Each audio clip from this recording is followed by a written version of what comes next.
гостин во Македонија на утро е Александра Маројевиќ, помошник на директорот за производство во АД СМ. Добро утро, добро дојдовте. Во очекување сме на почетокот на грејната сезона. На 15 октомври би требало официјално да почне грејната сезона. Ќе почне со оглед на температурите, високите и нестабилните во овој период од годината. Ќе објасниме во разговорот што ќе се случува во текот на грејната сезона. Компаниите формирани од страна на акционерското друштво АДСМ како носители на лиценци за топлинска енергија, но и корисниците граѓаните треба да исполнат одредени услови за грејната сезона да почне и да трае без проблеми. Ќе се потсетиме на регулативата на почетокот, според која се врши испораката на топлинска енергија. Кога официјално почнува и од што зависи? Еве, од вас да чуем. Да, благодарам. Грејната сезона почнува на 15 октомври, а завршува на 15 април. Правилата предвидуваат дека таа може да почне и предходно и да трае подоцна, значи да почне не порано од 1 октомври, а да трае најдоцна до 1 мај. Тоа зависи од надворешните температури во периодите, значи пред 15 октомври и по 15 април, односно според прогнозираните среднодневни температури кои ги добиваме од УХМР во текот на денот за наредниот ден. Ако температурите се пониски од 12 степени, грејната сезона може да почне и порано и да трае подоцна. Ние ги следиме температурите, ги добиваме од Хидрометеоролошкиот завод за подрачјето на град Скопје. Во изминатите денови таков услов не беше исполнет, односно среднодневните температури прогнозирани за наредниот ден беа 17, 18, па дури и 19 степени. Она што ние го следиме до добивањето на официјалниот податок од УХМР е дека најверојатно таков услов нема да биде исполнет во наредните денови, но секако ако биде исполнет, ако се сменат температурите, ние сме спремни да ја започнеме грејната сезона и порано. Ќе потенцирам само дека сепак крајната одлука за започнување на грејната сезона пред 15 ја носи Регулаторната комисија за енергетика. 15 октомври е првиот ден на испорака. Сите друштва формирани од АДСМ кои работат на програчето на град Скопје и испорачуваат топлинска енергија, се подготвени грејната сезона да стартува дури утре, секако и на 15 октомври. Во кој период од денот би добивале граѓаните топлинска енергија? Значи, кога се врши испорака на топлинска енергија во домовите и просторите, зависи од надворешните температури. За месец октомври и првата половина на месец ноември, што се сепак нестабилни во однос на надворешната температура, има брзи промени. Освен надворешната температура се следат и атмосферските услови. Значи, дали времето е облачно, сончево, дали има дожд. Сите тие заедно параметри се ставени во правила и точно се знае како треба да постапат производните капацитети, кога да стартуваат, а кога да ја исклучат испораката и во принцип во сите останати, значи периоди испораката е од 6 до 22. Во овие периоди се прават и дневни прекини. Ако тоа се различни параметри, но еве да дадеме еден пример. Значи, што велат правилата? Велат дека ако во овој период, значи во октомври и првата половина на ноември, се случи во 10 часот надворешната температура да биде повисока од 10 степени, тогаш испораката ќе се прекине. Тоа трае така, се следи постојано реалната температура надворешна во градот Скопје и атмосферските услови и се дефинира, се постапува дали ќе има испорака во попладневните часови или се сменило нешто нагло, паднала температурата под 15 степени и ќе се стартува. Ако тоа не се случи, до крајот на денот не стартува испораката. Значи, тоа е нешто што се прави од секогаш, да кажам, и е во насока на оптимизација на трошоците на нашите потрошувачи, бидејќи потрошувачите плаќаат на мерач по испорачена топлинска енергија. Периодот меѓу двете грејни сезони вообичаено се користи за ремонтни активности со цел, нели, кога ќе дојде новата сезона, прво да се увиди што е, дали има дефекти, ако треба да се отстранат и за одржување на мрежата се разбира, дали компаниите се подготвени за почетокот на грејната сезона и што е она што практично СМ го прави пред почетокот на сезоната? Да. Со завршетокот на грејната сезона од 1 април сите влегуваат во ремонтни активности. Ремонтните планови се изготвуваат многу предходно, се обезбедуваат и финансиски средства и се реализираат набавки за да може да се да почне и да се реализира и заврши ремонтот на време. Значи во производните капацитети се прават и тековни и инвестициони одржувања со цел производните капацитети да работат сигурно и со најмали трошоци. Истото се прави во дистрибутивната мрежа, постојат постапки и процедури на испитување на мрежата, дали постојат некои истекувања од помал карактер кои не биле утврдени во текот на грејната сезона, тие се лоцираат, значи во текот на летото и се санираат.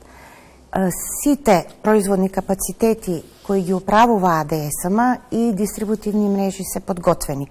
Завршена е и контролата на функционалноста на топлинските подстаници кои се наоѓаат во објектите на нашите потрошувачи и се е подготвено за старт на грејната сезона. Да надополнам, многу важно е да се има и гориво. АДСМ набави гориво за своите производни капацитети, тоа е природен газ за месец октомври. Минатата недела компанијата ги повика потрошувачите, заедниците и сопствениците управители да проверат дали објектите се подготвени за грејната сезона. Колкав е капацитетот на вашата компанија, колку корисници обслужувате вкупно? Имате ли? Сигурно дека имате точна бројка, да? Да, точно, еве една заокружена. Значи 63.000 потрошувачи во градот Скопје се греат од системите кои... Тоа се 63.000 стамбени единици, претпоставам. Да, и институции, и да, стамбени единици, домаќинства, институции и деловни објекти. 61.000 се приклучени на поголемиот систем, снабдувани од ЕСМ снабдување, а околу 2000 потрошувачи, значи исто домаќинства, институции и деловни објекти, се снабдувани преку ЕСМ подружница енергетика. Она што е важно за страната на потрошувачите и што некогаш се случува потрошувачите да не успеат од најразлични причини да ги завршат пак своите активности што ги правеле во текот на летото со инсталацијата, како последица на претходно утврдени дефекти или реновирање во становите, потребно е да ги завршат овие денови за да целиот објект, а и нивниот стан, добијат грејење на 15 октомври наутро. Тоа е важно заради на крајот на крајштата испитување и на нивниот систем. Тоа е на еден начин топла проба во услови кога надворешните температури не очекуваме да бидат многу ниски. Значи, вистинска потреба од затоплување на домовите може да се реализира во тие периоди и на други начини, но сепак е важно да потрошувачите си ги средат своите внатрешни инсталации, што е нивна лична одговорност. Она што е на еден начин заедничка одговорност на особено кај зградите, каде што се работи за колективно домување, и дека треба да направат одредени напори за да и покрај средени внатрешните инсталации во индивидуалните единици за домување, тие заеднички обврски да ги реализираат дали преку заедницата на станари или преку нивните компании кои им ја вршат таа работа и во другите аспекти. Значи, потребно е топлинската подстаница да има исправна електрична инсталација и да бидат платени сметките за заедничката струја. Тоа исто така е еден момент кој некогаш, прилично често, затајува и објектите не се спремни на 15 да ја примат топлинската енергија која ние ја испорачуваме. Што треба да направат потрошувачите, освен ова, за понатаму подосна да немаат проблеми на стартот на сезоната, па и во текот на сезоната? Да. Значи, потрошувачите имаат, треба да бидат за се што им треба во контакт со Центарот за грижа за потрошувачи. Значи, дефектите да ги пријавуваат навремено, да ги отстрануваат дел. Значи, се знае точно што е обврска на дистрибутерот, што е обврска на потрошувачот и на заедницата. да ги пријавуваат во Центарот за грижа на корисници. Морам да напоменам дека почетокот на грејната сезона, кога претходно инсталацијата на потрошувачите била во состојба на мирување, значи полна со ладна вода, кога ќе дојде топлата вода, можно е да се јават одредени дефекти на истекување кои, ако навремено не се пријават, да доведат и до материјална штета во становите. Значи, недела во утринските часови е првата испорака и очекуваме такви дефекти и сме подготвени. Значи, дежурни екипи има на терен, особено во зголемен број во тој период, за да им излезат во пресрет на сите потрошувачи. Што тоа истото важи и за грејната сезона, значи брза, навремено најавување на во грижата на корисници, останатото е, да кажам, наше. Што е наша обврска да санираме, што да дадеме информација и упат како понатака да се постапува од страна на потрошувачите. Доколку се случи вакво нешто, ако некој од потрошувачите сака да пријави дефект или да рекламира, што треба да направи? Каква е процедурата? И колку трае, да речеме, реакцијата ваша, времето до реакцијата? Да, значи 30-76-200 е број на кој потрошувачите, ја мислам повеќе од 20 години, ги пријавуваат дефектите.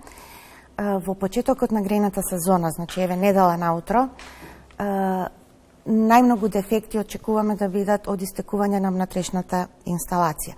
Значи тоа се и приоритетни рекламации кои ги примаме во нашиот Центар за грижа на корисници, кои веднаш се даваат на извршување на терен. Тука нема, да кажам, никаков застој.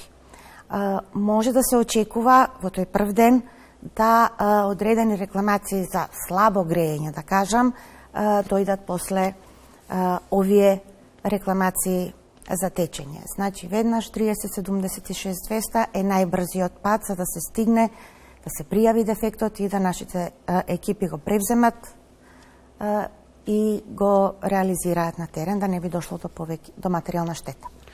Доколку некој од граѓаните сака да се приклучи на постојниот систем на парно грејење, што треба да направи? Во летниот период ние имавме акција за бесплатно приклучување. Добар дел, би рекла, задоволителна една бројка од потрошувачи го искористија тоа право. Од денес натака приклучувањето се работи согласно тарифите одобрени од Регулаторната комисија за енергетика и постојат два различни начини према тоа дали, во однос на тоа дали оној што сака да се приклучи е дел од објект кој веќе е приклучен на дистрибутивната мрежа и се врши испорака, или е тоа објект кој првпат треба да се приклучи. За оние објектите кои првпат треба да се приклучат, постои постапка која исто може да преземат од нашата веб страница и треба да поминат, да обезбедат одредени документи, да поминат низ постапка на пробно грејење и тоа обично се работи по стабилизирање на овој систем, на системот, да добијат сите грејења, да се средат сите дефекти во внатрешната инсталација кои земаат доста од капацитетот. Така, негдека после 1 ноември започнуваат тие постапки. Што се однесува до приклучување, еве да кажам најконкретно за станови кои се и најголем број наши потрошувачи, тие треба да потпишат договор заедно со барањето, да го достават во некој од нашите пунктови и да чекаат термин за приклучување. Имаме време, кратко да објасниме, ако може кратко да се објасни, и што доколку некој сака да се исклучи од системот? Да. Исклучувањето е постапка која е малце покомплицирана од приклучувањето.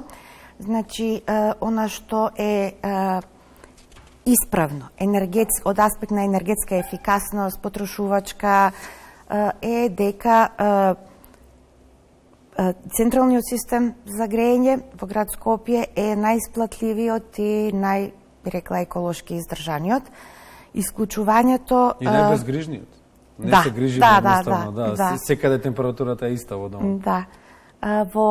За исклучувањето сега исто во двете варијанти. Ако е потребно да се исклучи цел објект, значи се поднесува барање, стандардно треба да се подмирени сметките и ќе се исклучи. Што се однесува до колективните стамбени објекти, исклучувањето треба да се направи во случај да потрошувачот докаже дека располага со систем за загревање во својот стан, во својата станбена единица како дел од колективниот станбен објект, поефикасен од централното грејење. За тоа треба да изготви елаборат од стручни лица, има таму постапка.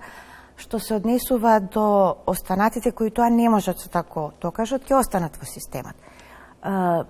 Логично е дека становите во кои не живеат луѓе не треба да се греат, така?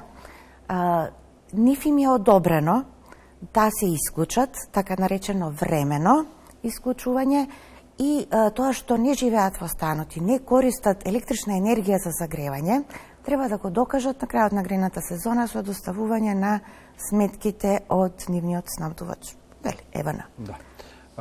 Каде може, за сите овие прашања кои што ги допревме денеска, каде може да се обратат потрошувачите за сите неопходни информации или доколку имаат потреба од брз контакт, за што и да е? Да.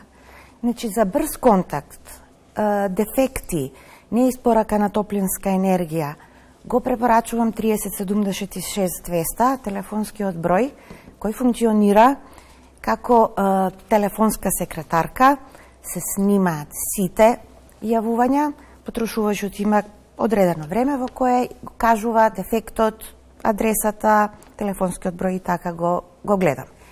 Значи, особено во наредниот период, за такви работи го препорачувам овој број. Се друго, што потрошувачите имаат потреба, нешто плюс од ова што кажавме денес, нешто да прашаат, некои други проблеми, можат да испратат мејл до нашиот контакт центар и не е тоа само формално, ги прегледувате мејловите? Да, апсолутно, значи тој центар за грижа за потрошувачи е многу важна работа и е еден од условите да го имате за да добиете лиценца. Значи, тоа е нешто што функционира, работат стручни луѓе, нон-стоп се преслушува, се снима, се контролира и навистина јас лично сум задоволна од тоа како навремено, концизно и во интерес на потрошувачите се доставуваат сите информации. Реален капацитет имате да ги обслужите сите? Да, апсолутно. Значи, може да се случи во почетокот на грејната сезона, мислам дека се околу 10 на канали, значи 10 луѓе можат истовремено во една минута да остават порака. Значи, навистина и покрај гужвата, во многу реално време се примаат сите, овие најхитните, а исто и по мејл. Да, Александра Мароевиќ, помошник на директорот за производство во АДСМ, ово утро гостинка во Македонија Утро. Благодариме што одвоивте време, благодариме за информациите што ги споделивте со граѓаните. Остануваме на линија, нели? Тука сме за сите информациите. Се обврзавме до петок да ги потсеќаме граѓаните секое утро. Ќе ни испратите официјално соопштение, па ќе ги потсеќаме дека сезоната почнува в недела на 15 октомври. Благодариме уште еднаш. Благодарам.